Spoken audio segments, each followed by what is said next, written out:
going to start off tonight by talking about 504 plans. We understand that some of you may not be familiar with what a 504 plan is. So we're going to start tonight's conversation by talking about the key benefits of a 504 and the steps to take to establish one for your students. So here you'll see defined what a 504 plan is. And basically, and I'll just read this, Section 504 is a federal civil rights law or part of one that prohibits discrimination against students with disabilities and ensures them a free and appropriate public education. Section 504 defines discrimination as the failure to provide students with disabilities the same learning opportunities as their non-disabled peers. And as many of you know, celiac disease has been recognized by the American with Disabilities Act. So the Rehabilitation Act of 1973 defines a person with disabilities as any person who has a physical or mental impairment that substantially limits one's major life activities, such as learning. 504 plans help ensure that students receive specific accommodations to support their learning. Students may also require a health plan with the school's nurse based on individual needs, but that's associated and together with the 504. So Tony, welcome. Thank you again. As a former administrator, go ahead and walk us through some of the key benefits and steps for putting a 504 plan in place.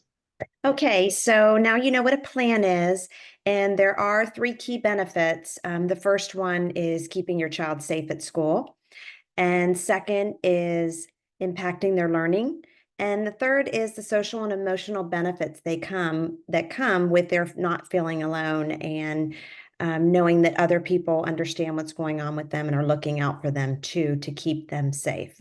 And I just want to say that 504 plans are beneficial at all levels of academics, including postgraduate, and especially elementary school, I would say, for keeping them safe when children can't self-advocate for themselves. It's especially important to get that in place.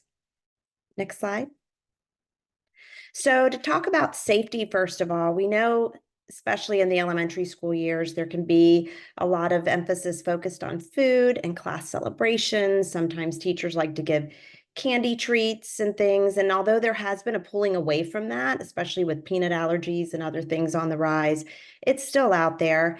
And so the best way to communicate to all stakeholders that have an impact on your child is to have a 504 plan that clearly states what they can and cannot have and put some practices into place to keep them safe if the class is planning on a classroom celebration, for example, where someone's going to be bringing in cupcakes that your child would not be able to enjoy. An accommodation would be to notify you 7 days beforehand so that you could provide a safe alternative. So elementary years, there's sharing of food. Of course, we talked about the celebrations. There's class projects. Flour is very inexpensive. They make paper mache, Play-Doh. I've seen teachers make DNA sculptures out of pretzels or Twizzler sticks with marshmallows, culinary class. So there's different opportunities for gluten exposure. Meals at school, class trips. I know as a school counselor, I was responsible for like 7th grade field trip, 8th grade field trip, where we go to Washington, D.C. and Tallahassee overnight trips. And, we would coordinate and call restaurants and make sure that there were meals for myself and the student. So it's a lot to navigate, but easier to do when everyone's aware. So next slide, please. The second individual benefit after safety is, of course, learning. That's why they're at school, right? They're making friends, they're learning, they're developing and growing. But sometimes if a student is exposed to gluten, they could have different symptoms, as you know, like brain fog, fatigue. They might miss school or have to make frequent stops for the restroom. And so a 504 would provide some accommodations to meet those needs for the student. For example, additional time for tests. If a student's having to take frequent breaks or they can't focus on an exam or a project, then it's reasonable. They need additional time. Also, small group testing is another accommodation that can be offered for students. And the purpose behind that is now, we have a lot of testing. Based on what state you are, there's different ways that you go about, but sometimes we're testing students in a cafe or a large gymnasium, and only 1 or 2 people are allowed to use a restroom at a time. So So students with celiac really need to be in a small group environment for standardized testing. And what's important to note is students who receive accommodations in the class can also receive those accommodations outside of school for high stakes exams such as the ACT, SAT, or other standardized or placement exams. Usually what happens with that, though, is the 504 contact person talks to the testing coordinator, and the testing coordinator lets ACT, SAT know that a student needs accommodations. Okay, next slide. And last but not least, certainly because this is their home away from home, the social emotional benefits that come with having a 504 plan. When teachers and staff are aware of your child's specific needs, they're educated about celiac disease, they understand cross-contamination, your child may feel less anxious because they know that other people are looking out for them too. And they might have a hard time, especially at the younger years, standing up for themselves. They want to fit in so much and not be different or stick out.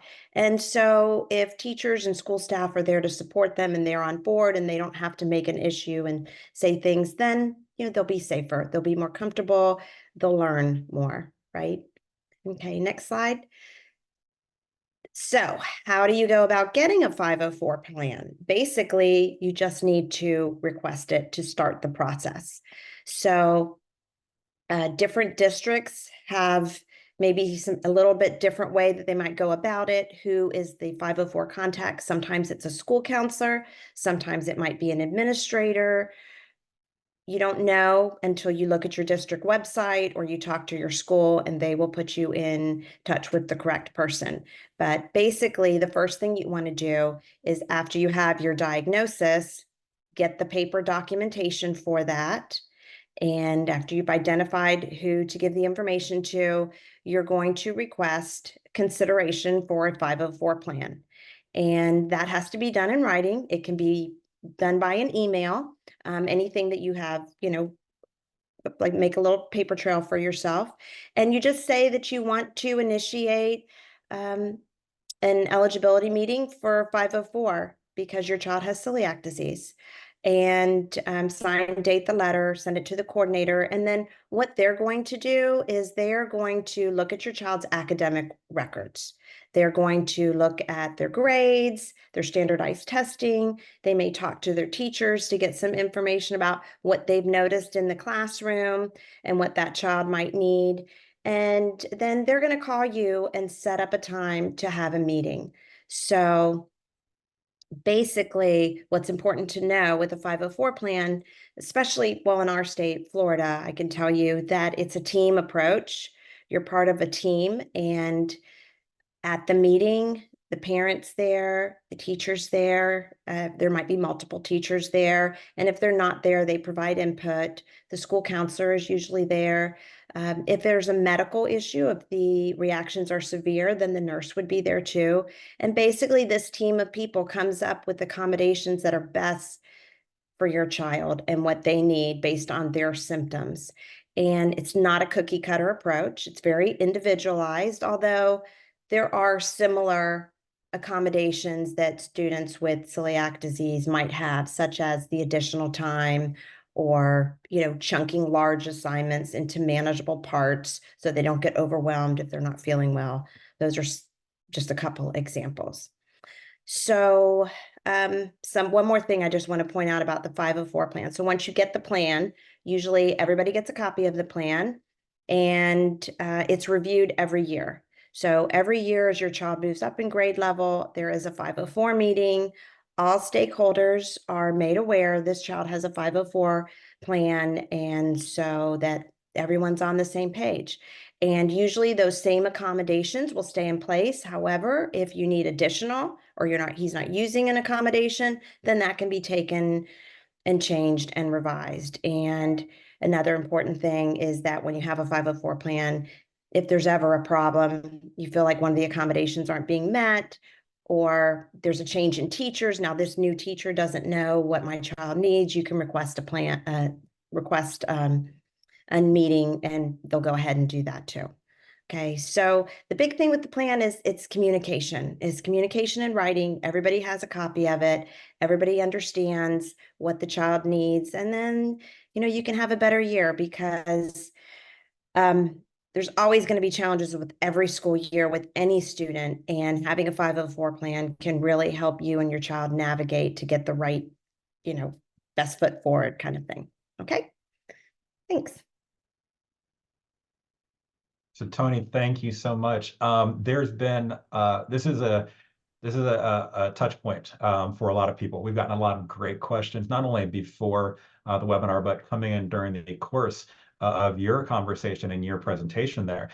So I want to go ahead invite Valencia in as well to go ahead and unmute and put on her camera. And we'll stop sharing screens here, or we'll stop our presentation. So with the 504, Tony, well, a lot of questions are, our kids been denied for a 504?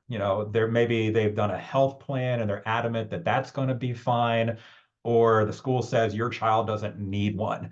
I mean, what can a parent do in that scenario?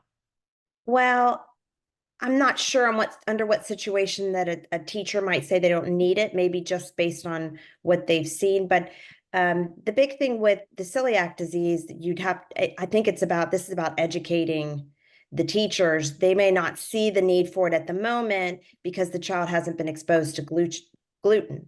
So, and they're not experiencing those symptoms. But I think once they're educated and they understand this is what can happen, then they would go forward with the 504 plan. And one thing to know, like let's say you get the 504 plan, you haven't been experiencing any symptoms, or excuse me, you're determined eligible. You can be eligible for a 504 plan and it just not be implemented. But then if you are experiencing symptoms or that changes, then they would put a plan into place. So I've seen that happen too. Sometimes people are determined eligible without a plan, and then if something happens, they get the plan. Mhm. And they've already gone through the process to make it a little faster. So if you have all the proper documentation, like you've indicated, you have this, and one of the questions that came in was the team at the person's school went through the 504 for four questions, I'm sorry, and the child didn't qualify because of no symptoms. That can't be done if they have the doctor's orders that this has been diagnosed, correct? No, yeah, they can't be denied. It is a disability that is recognized, so they cannot be denied a 504 plan. Okay, okay. So that And would be where they would have to refute it. And at that point, they would go to, most districts have a 504 coordinator. They would have to go then up to the next person, okay. work their way So up. somebody did ask a question. And I never thought of this, but it's a good question. Does the plan cost the district any money? Is that No, something that this person who wrote in, they said, I'm kind of worried we're going to get pushback from the district if I ask for this. But is there money involved with this other than the changes they'd have to make in the classroom or to accommodate the child and the learning? I don't think there's money, but I will say this. I know that if there are, and this is not a reason why someone should get it or not get it, but if there are multiple students that have plans for different reasons, it can be very difficult for teachers to manage that. Like I've had years before I would have 300 students at the middle school, 400 at the high school, and I might have 3 to 5 504 students. That's very easy for me to monitor and connect with teachers. One year I had 25. That was very challenging. And so I think sometimes it ebbs and flows. They try and crack down on it, making sure that someone doesn't get it if they don't really need it, kind of thing. Mhm. But celiac disease is where you would really need it. Yeah. So how does this differ from an IEP? Okay, so an IEP is an individualized education plan, and that is for a student that has some learning disability or struggle, and they may receive additional support services during the day, to teachers or mentoring or whatnot. And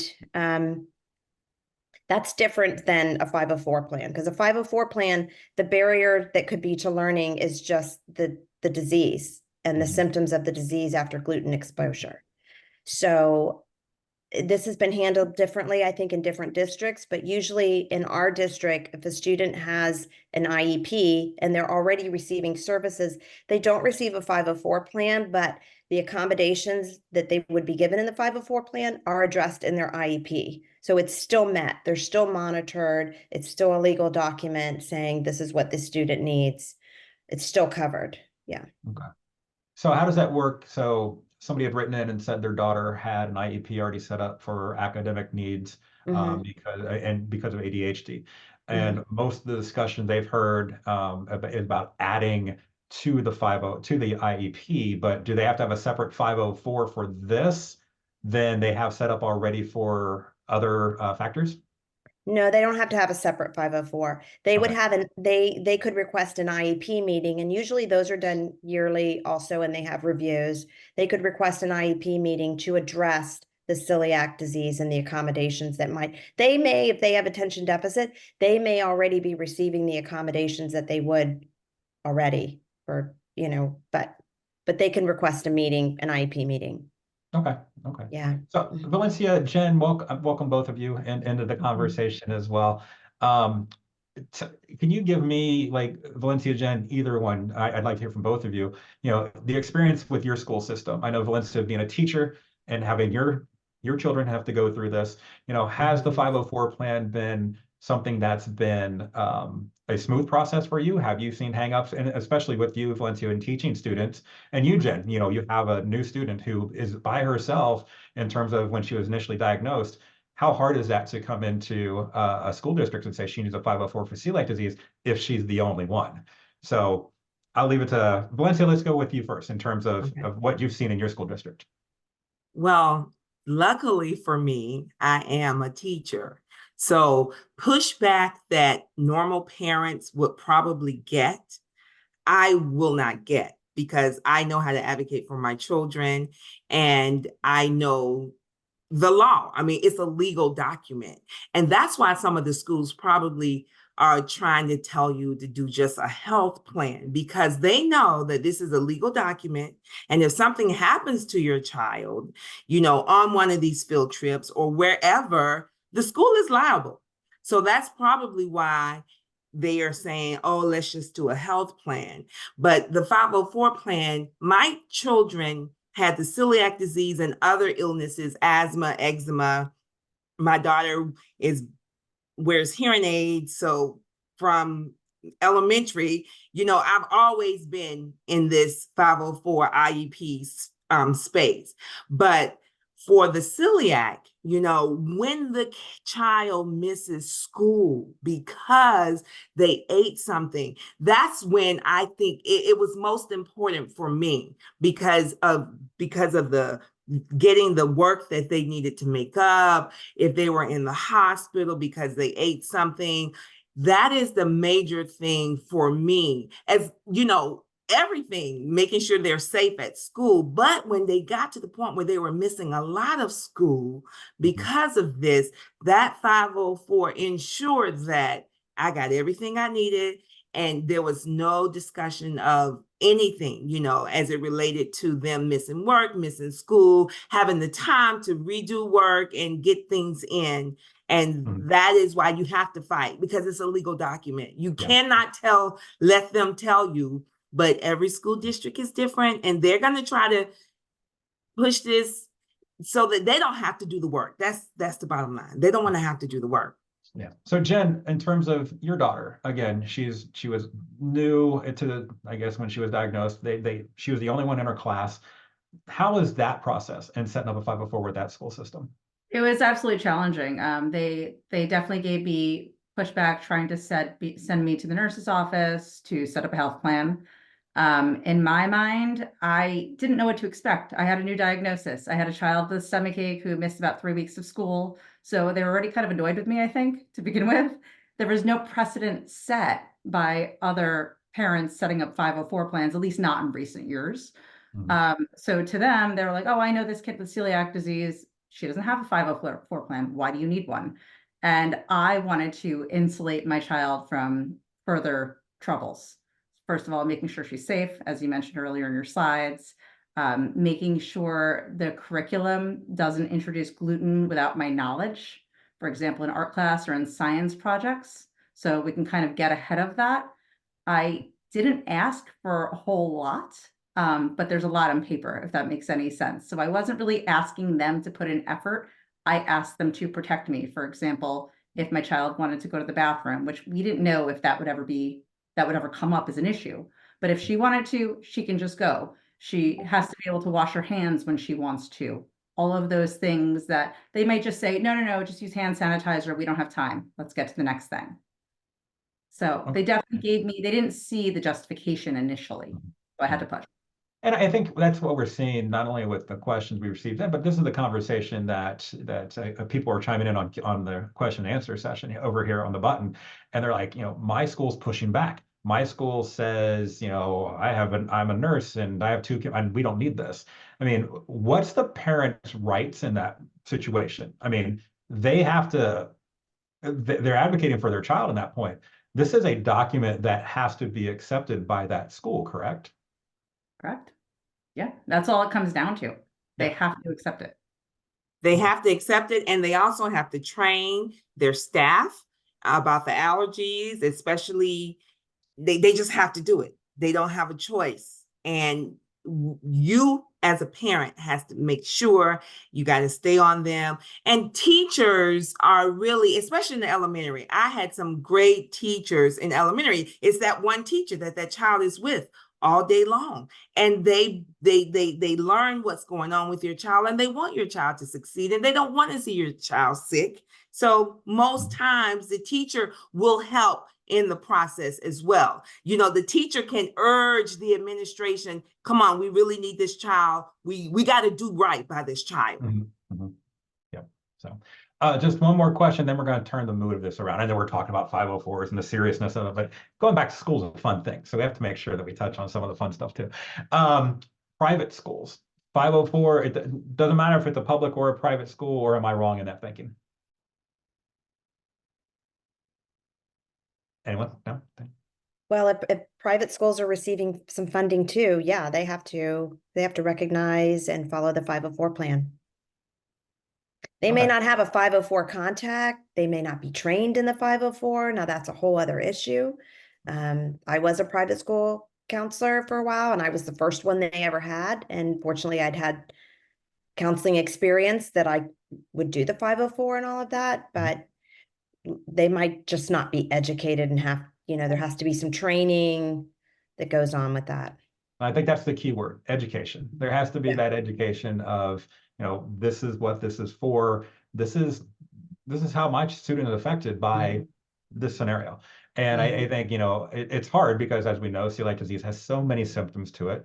People, we like to call it we only have one treatment. It's a gluten-free diet for it.